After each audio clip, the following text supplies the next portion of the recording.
This third bullet I just tossed in because this is in the bill. It says no federal funding to cover undocumented immigrants. You know, it was just because this was such a contentious issue, they put this language in there. I don't really know what it means. But as you all probably may be aware of, and I'm not going to spend a lot of time on the pregnant women piece, but the Bush administration did establish what's known as the unborn child option. How many people have heard of this unborn child option? Just a couple. Well, this was actually one of my favorite stories about CMS, some of what we were all experiencing in the Bush years. One of the first things that Dennis Smith, who was the director of Medicaid and CHIP for most of the Bush administration, was a pretty ideological guy. He's now at the Heritage Foundation, and he came in and he wanted to make fetuses eligible for CHIP. So that was one of his first moves that he made, and so he redefined child to include fetuses, unborn children. So what he hadn't realized was that that would allow states to cover undocumented pregnant women because you cannot ascribe a citizenship status to a fetus. So as a result, the states that have picked this up have been covering prenatal care largely for undocumented women. So as you can imagine, the politics around this are super dicey for a variety of reasons. And basically the CHIP bill just said, we're not touching this unborn child option. It's staying as is. We're leaving it alone.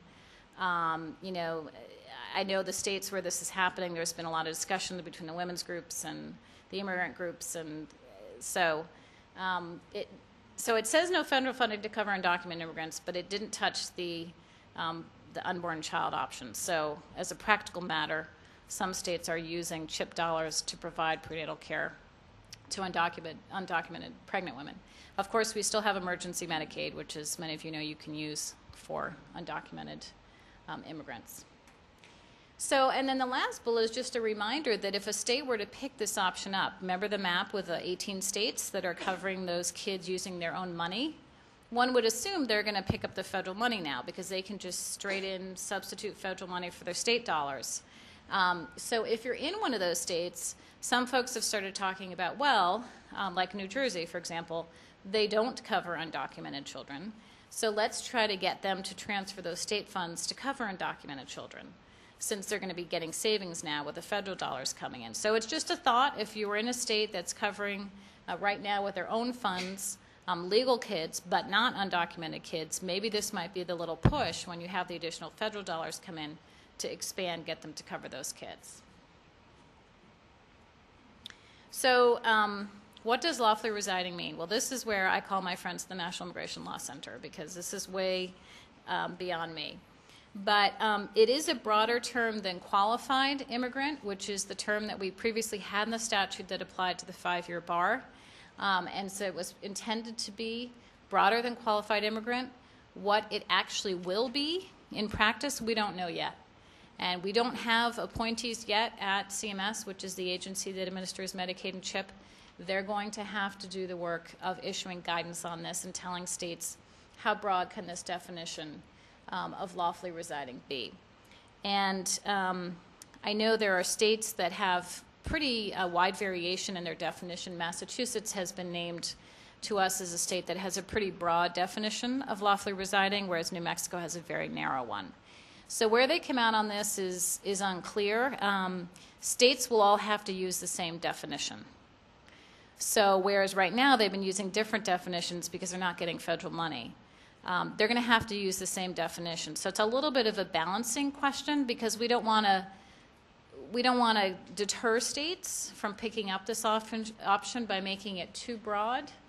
But of course, we want states who have been covering the broadest group to be able to get as many federal dollars as they can. So that's going to be an interesting balancing act, and we're certainly going to be working with the National Immigration Law Center, National Council of La Raza, and others. In fact, we're meeting tomorrow to talk about a lot of these issues and what would we suggest to CMS in terms of how they should do guidance for this. So that's an area that I certainly welcome input from all of you and something to think about. So, you know, which states will pick up this option? And this is an issue where I really encourage all of you to work with the healthcare advocates in your state, the children's healthcare advocates in your state, and that's one of the reasons I was really excited to be invited to be here, because it's been my experience that in some states there are really close relationships between the kids' health advocates and the immigrant community. In some states there really aren't. And so this new option, this IKEA option, I think is a really good opportunity to try to build some of those bridges and strengthen those relationships. Because your state's going to have to make a conscious choice to pick up this option. It's not just going to happen. Your state may or may not have to do legislation. It depends on your state law.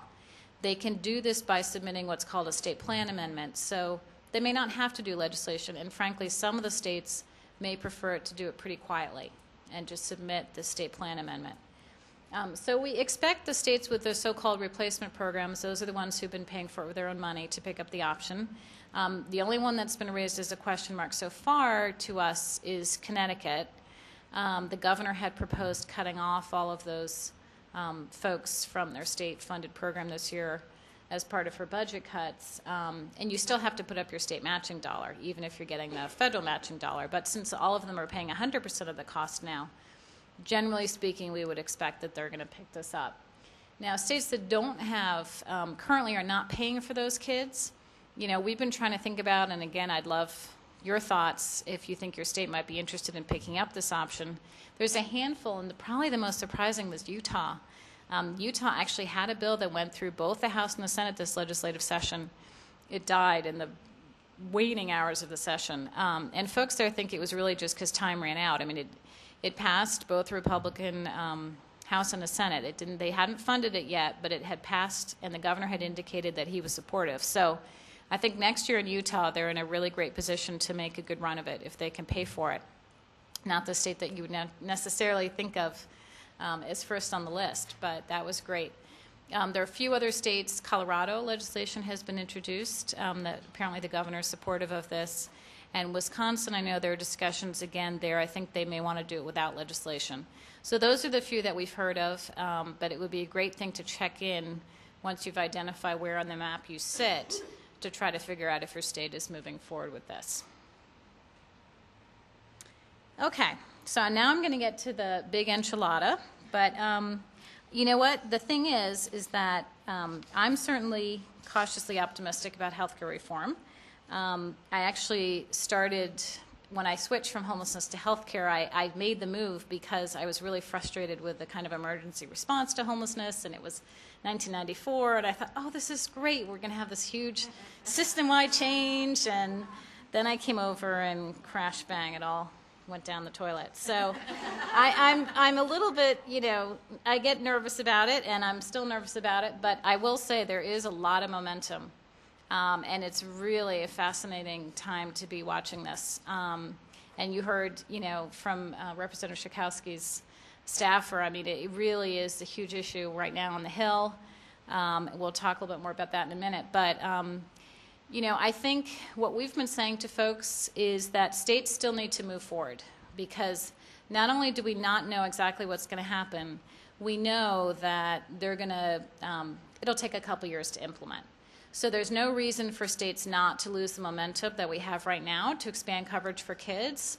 And I think, frankly, that as much as we can get in terms of coverage for kids right now at the state level is really important as a base so that we don't end up going lower than that in healthcare reform. So I encourage all of you to try to engage on where your state is as much as you can, despite the fact that, there may be some states that say, well, we don't want to do anything because we're going to wait and see what happens with healthcare reform.